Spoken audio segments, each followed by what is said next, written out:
as it were. Matteo Cairoli starts alongside the Ferrari of Alessio Rovera. Third on the grid is going to be Joel Sturm, and Franck Pereira is going to be fourth on the grid. Charlie Fagg starts fifth, and then lining up sixth is Matthew Drudi. Of the circuit, and there's an example of what happens coming out of the pit lane, arguably. Yeah, John Shen, we've just seen in the pits, and he's come out the other side and had a moment by the look of it. And he would have been on a wet set of dry weather slicks, yeah, I would imagine. Alain Adon is happy to let them go, or maybe not, because that is exactly what he did not need, and that's a car that I fear is going to be out of the race already. Carl Washington has taken the front right corner off that. The safety car's going to have to stay out because we... And wait. And yeah, but he used the curb at the top of radio, and there you can see the right front into the... Is that... So the green flag will be shown from the marshal's post on this timing line, the control line, as we go racing then in the 24 hours of Spa. There's the green flag, and Matteo Cairoli blasts away, looking for the dry patches on the road. Advantage over the second place. Ferrari at the end of one lap ago, that has extended. It'll be over a second by the time they come. Watch the overtake. Good job up the inside. Has it made it stick? Porsche forced wide on the exit. That's the Hex's Porsche. So that's Kelvin van der Linde in the Audi coming through. His Audi, as they climb the rise, you can see one or two of them now getting a bit braver and using more of the curb. Yes. And look at the Audi behind. You could see the pace it carried through radio, and using that pace to try and get the slipstream up the Kemmel straight. Defense on the one hand, staying in the middle of the road, and the Porsche's been overtaken. And again, a good execution. That's how you make an overtake on using Kemmel straight. Through there's the 46, the car that will at some point this evening see Valentino Rossi behind the wheel. We've had our first retirement confirmed. It was the Porsche with all the damage. They've had to retire the car. There, look, Maxime Martin comes up to get past the Iron Dames Lamborghini, and also going after him there is the Harper Verhagen Hesse BMW, another car on a mission. So the BMWs working their way forward. The 17th, 18th, 19th, 20th, the three BMWs ganging up on the Porsche. Maxime Martin makes his move and goes ahead. Good pass that. Important pass, because he made it at a part of the racetrack. Sheldon van der Linde now trying to follow through, and look, Dan Harper stick the nose of his BMW up the inside of the Porsche, but the Porsche had to take the corner, and consequently has to have to lift off. So Dan Harper loses out, but he'll have another opportunity. Chances of qualifying are not ragging their car and not dive bombing. Well, having said that, there's the McLaren doing the very thing that I just described wasn't going to happen. But it was a clean overtake, and there was an opportunity down into Fagnes to make that move, and it's been able to stick. So whether that, well, we're on board with Froggatt. This is live, and this is coming into the source.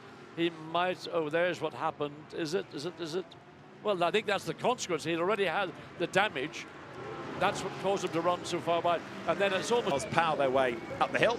We'll keep an eye to number 93 McLaren. I do fear, though, that it's going to end up in the pit road at the end of this lap, and that's not good news in this first hour of the race. Another great little fight going on here. Look, we've got Charlie Fagg up to fifth at the expense of Franck Pereira, and now having a go at the Lamborghinis. Kelvin van der Linde, Audi through on the inside. Another place lost then for Pereira, and a place gained for Kelvin van der Linde, who is hustling forward. That's...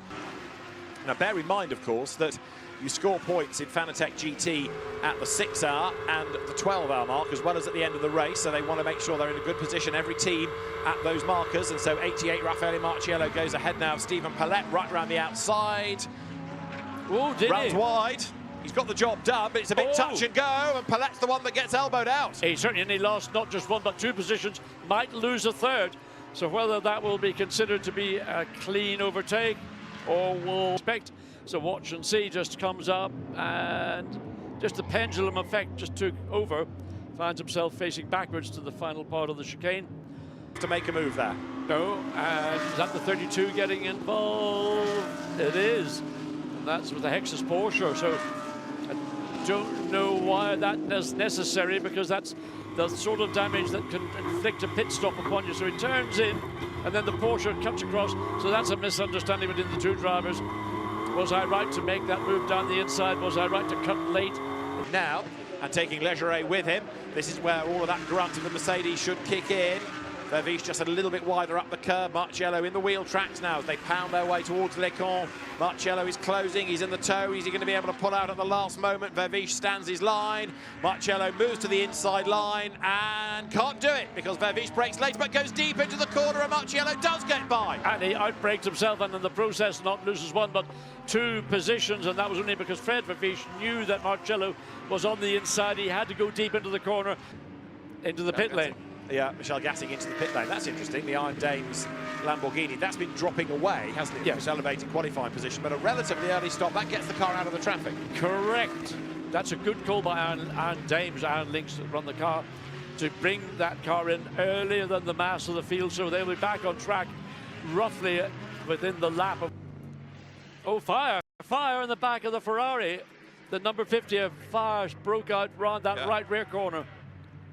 So drama there, that's the Simon Mann car, and all of this ahead, of course, of the car that came in second place. So they need to get that dealt with and get it out of the way, but it's very rare that you see a fire like that, and it's still having to be attended to. Is that a fuel spillage when the fuel bowser was attached, or more likely when it was removed?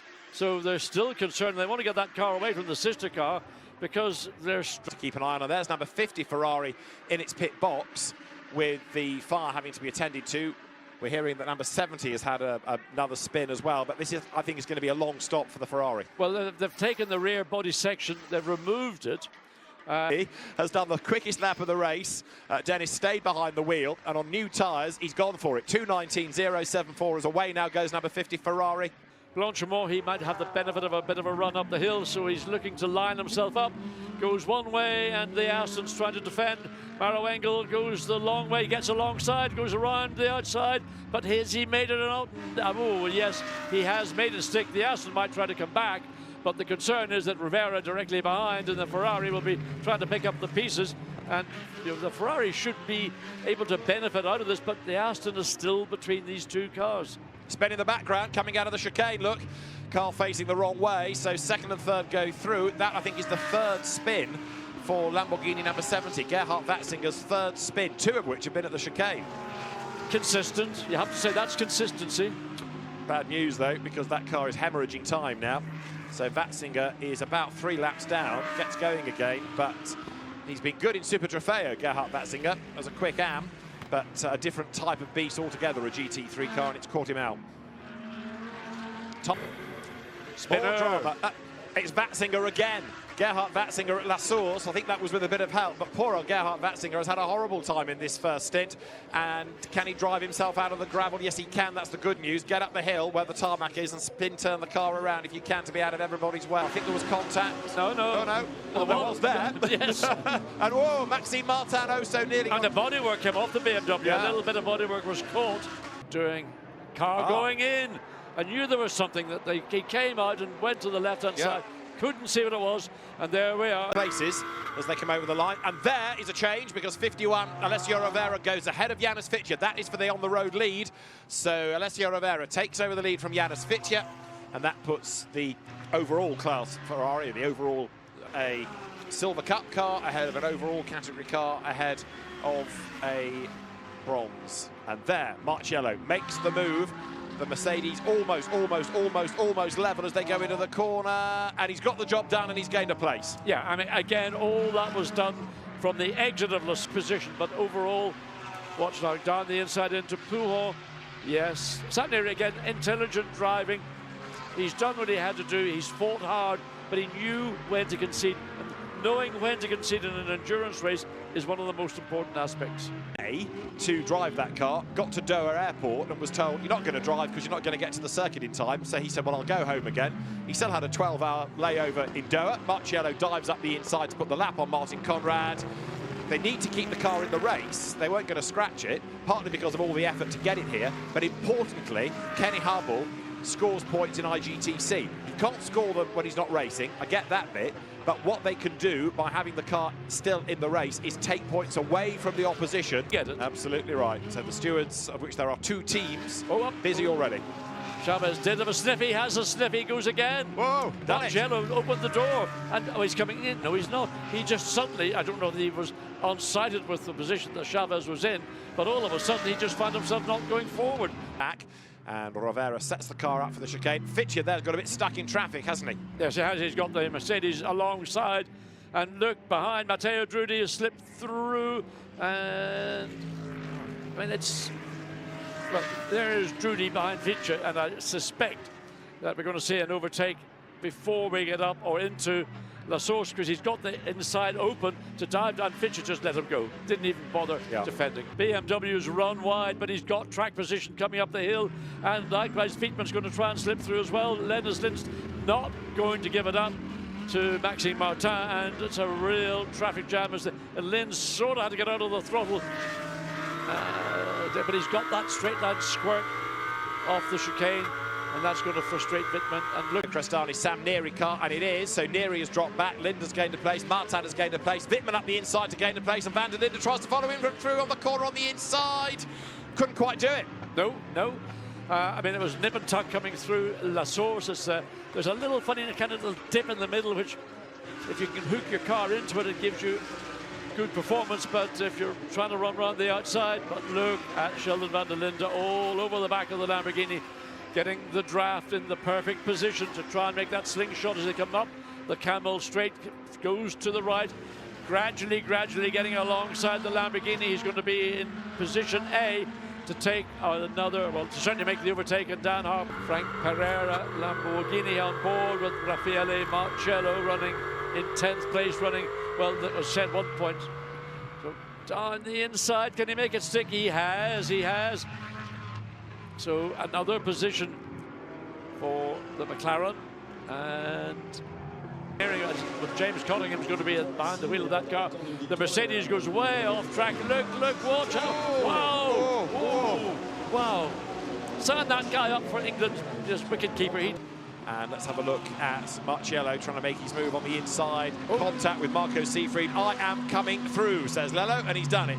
A tyre has been cut down, because you can see the car. Look, that's the left rear. I was going to say, I thought it was a tyre, and there you can see the car yawing all over the racetrack, and he's going to lose further. He just can't. Look at the rear. Look how low the rear the car is. Let's go, and he spins off the racetrack. He's come back very, very quickly. Alessio Rivera is lucky that he's been able to complete the lap at the pace he has. Sideways, as there's just no steering at all off that corner. Into the pits he comes. So maybe 2 laps at most. Well, big drama, and though it was some time lost. Number 20, there it is, second on the road, a 15-second penalty for a short refueling. 15 seconds to be added to the Porsche on the next pit stop. Kelvin Van der Linde through on the inside line. That puts him into second place. Van der Linde into second spot now. This is the car that Dan Harper is driving, and he's chasing on in behind Sheldon Van der Linde, who is also trying to get himself up through the traffic. Van der Linde goes to the outside. Comes up then to level with Gilles Magnus, and he's got the job done. Nice pass, that by Sheldon Van der Linde, up into 14th spot.